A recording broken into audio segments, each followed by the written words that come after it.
Last week, CrowdStrike released an update that caused issue with the Microsoft operating system.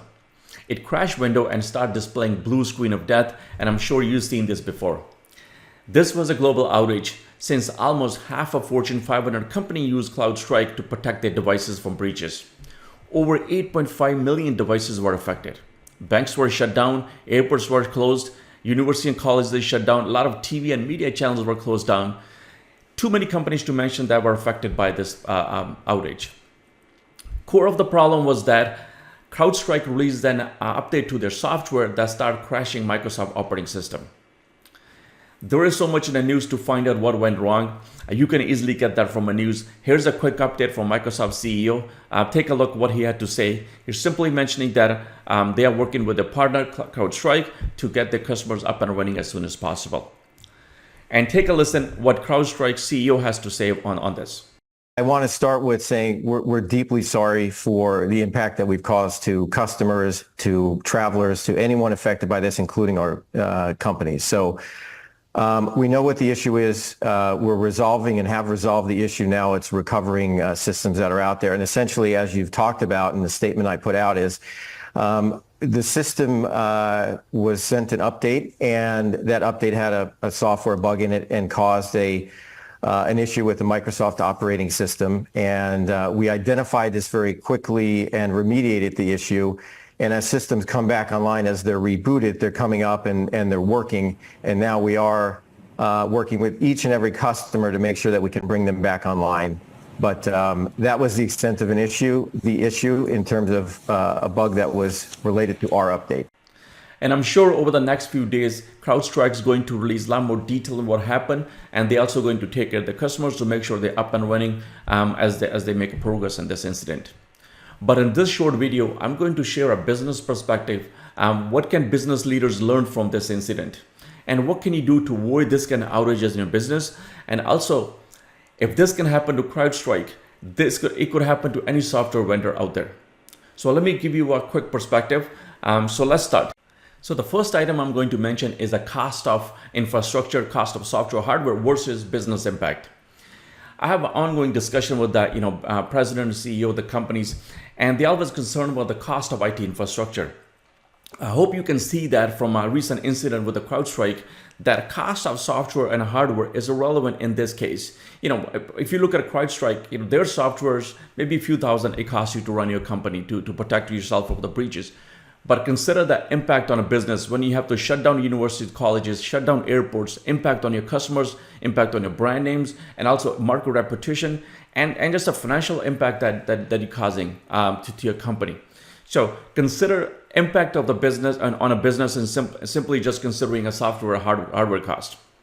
The second thing I want to mention that is when I talk to business leaders, CEO, president of the companies, they usually not directly involved in IT department. They simply don't want to do anything with it. But hopefully this highlights that why president of the company or leadership, top leadership needs to get directly involved in IT department.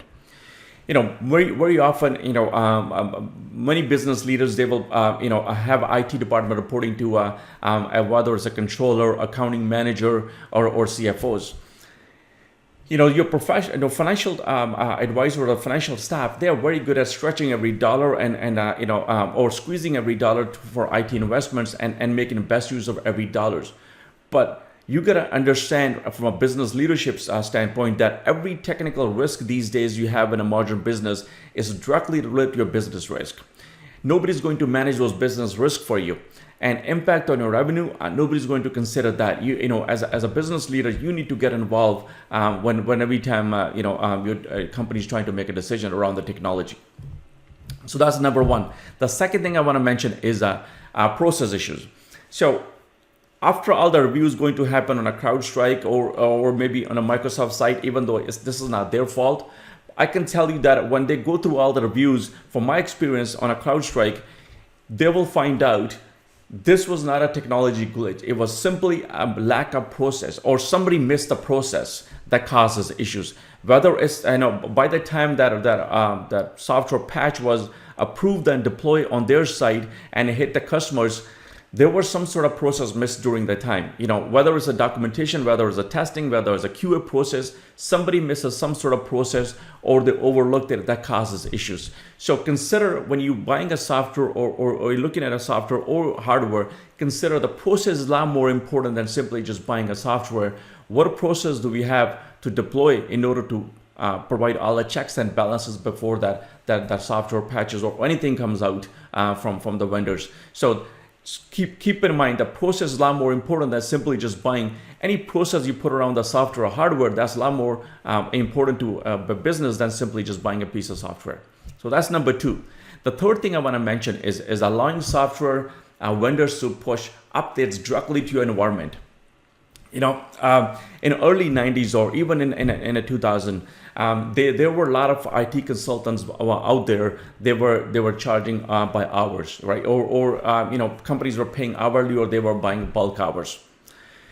Later on, I think late 2010, 2011, companies start realizing that there's a conflict of interest.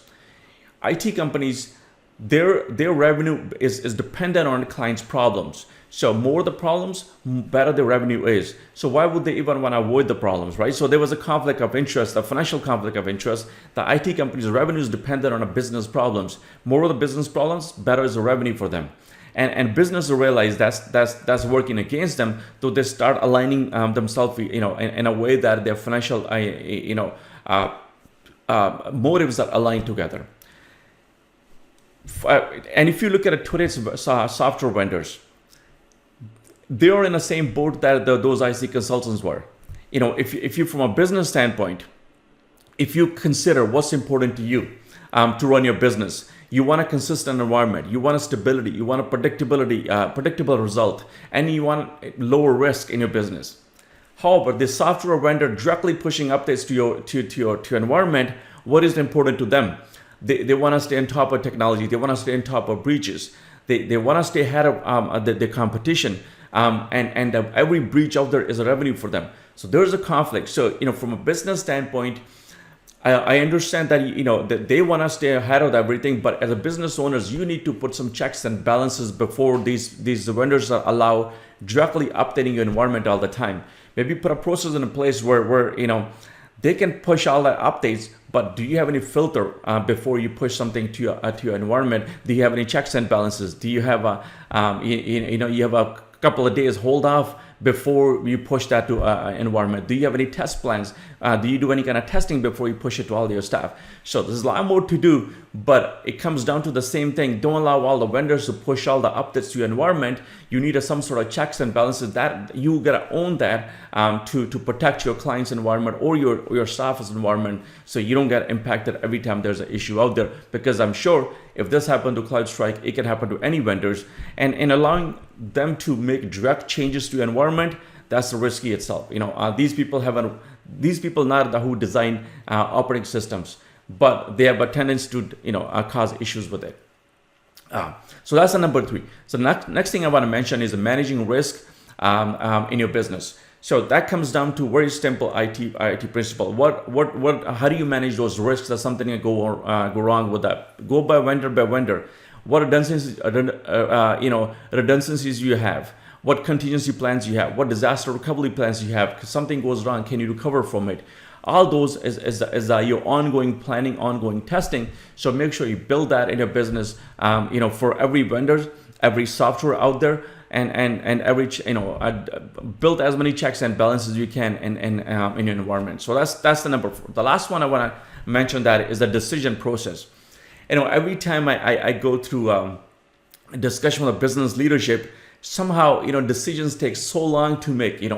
If you're running a business this way, something changes, it's very hard for business leader to make a decision. But you got to learn from every single incident out there. What we learned from CrowdStrike, it would happen again. So what could we learn from it? What could we change in a business? How do we apply that business and protect ourselves? This has to be very constant, ongoing process that in your business. You can't just delay that. If you're making a big decision in a business, how about this kind of the information? How fast do you apply that in a business? How fast do you protect yourself? So the decision making process for a lot of businesses You need to speed that up and figure out, if you're not making decisions, somebody else is making decision, but you need to figure out how do you deploy these kind of changes, this kind of learning that you gather from these incidents out there. How could you start protecting your business? So hope that helps. If I'm always looking forward to any feedback, and always looking forward to your comments. If I'm off on something, by all means, share some feedback. I'm always looking to learn, and I'm always looking to change my point of view if I learn something new. But if you need some detail on any of that point I mentioned, if you want to know process we deploy for our clients, how do we protect them for all the updates, drop me a line or send me a note. You got my contact information below this video as well. Until next time, have a good one. We'll talk soon. Bye-bye.